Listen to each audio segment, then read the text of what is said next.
আজকে যদি বলা হয় রাত 12টায় মালাকুল মাউত এসে আপনার রূহ নিয়ে যাবে, this night is your last night in your life, আপনার জীবনে এটা শেষ রাত, এখন আপনি যে নামাজের সুযোগটা পাবেন, লাস্ট চান্স, আপনি ওই দিন কি করবেন? কত সুন্দর করে অজু বানাবেন, তাই না?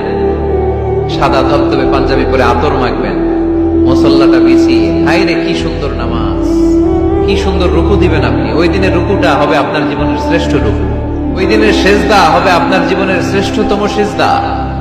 সেজদায় লুটিয়ে পড়ে চোখের পানি দিয়ে আপনি জায়নামাজ ভিজিয়ে দিবেন, তাই না? কারণ আপনি confirm this is your last সালাহ, এটা আপনার শেষ নামাজ। তো প্রত্যেক ওয়াক্তে যে দাঁড়াই, কোনো গ্যারান্টি আছে যে আরেকটা নামাজের সুযোগ পাবো? তাহলে প্রতি ওয়াক্তেই আমরা এটা ভাবি না কেন যে এটা আমার জীবনের শেষ নামাজ হতে পারে?